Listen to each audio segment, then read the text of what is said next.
के उछल करके अपना अर्थ बता रहा है। क्या तुम्हारे जैसे मन में आ रहा वैसे अर्थ लगा ले रहे हो। जैसे उस दिन हमने अच्छा यहाँ उदाहरण नहीं दिया था, पूजी विप्र सकल गुणहीना शूद्र नगुण गण ज्ञान प्रवीणा। गोस्वामी बाबा लिख के चले गए। चौपाई पर उछल कर अर्थ बता रहा है। चौपाई पर भांच हो रही, लड़ाई हो रही है। अगर ये उछल कर अपना अर्थ बता देता तो लड़ाई शांत हो जाती। बोलिए वृंदावन बिहारी।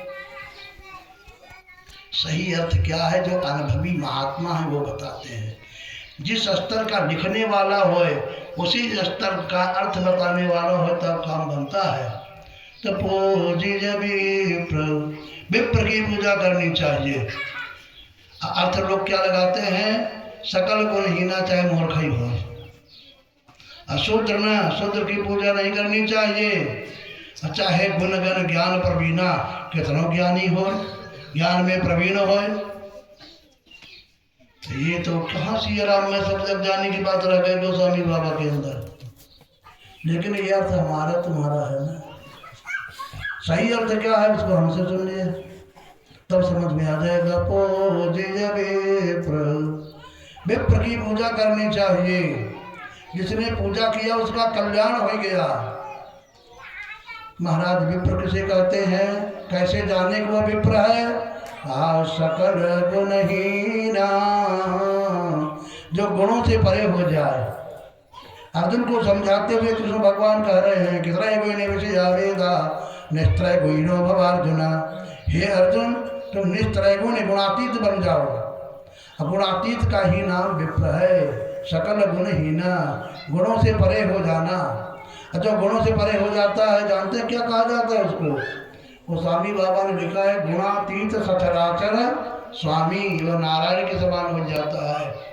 तो विप्र उसको कहा जाता है। अथवा उसकी पूजा नहीं करो तो किसकी करोगे। पूजी विप्र, विप्र की पूजा करो। लोग गुणों से परे हो गया हो, जिसके जीवन में विषय वासना आदि बाधा न डाल रहे हो। शूद्र न, शूद्र की पूजा नहीं करनी चाहिए। तो महाराज कैसे जाने कि कोई शूद्र है।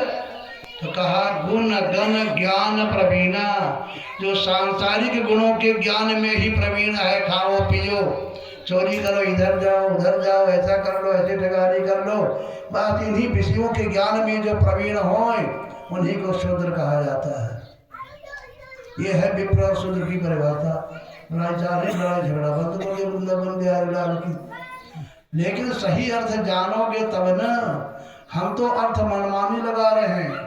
सापत तारत परुष कहंता विप्र पूज्य यस कह श्रुति संता। चाहे साप दे दे, ताड़ना करें, कठोर वाणी बोल दें, तो हम विप्र पूज्य हैं। क्योंकि जो नारायण के समान हो गया, अगर वो ताड़ना देगा, डांट देगा, साप दे देगा तो तुम्हारा कल्याण ही होगा। क्योंकि गंगा जल से धारा निकलेगी तो ठंडी निकलेगी, पवित्र करने वाली निकलेगी। महाराज खराब तो निकली नहीं। आग तो नहीं निकल सकता है गंगा जी से, पानी से आग नहीं निकलेगी ना। ऐसे ही जो नारायण के समान हो गए, विप्र बन गए हैं, अगर वो साप दे रहे हैं तो हम कल्याण ही होगा। महाराज किसी का कल्याण हुआ, किसी को साप मिला, आप रामायण में देख लीजिए। इंद्र को गौतम ऋषि ने शाप दे दिया था, जिसके लिए तुमने अर्धरात्रि में आकर मेरे पत्नी के साथ अन्याय अधर्म किया, वही चीज तुम्हारे शरीर भर में हो जाए, पूरे शरीर भर में। अरे महाराज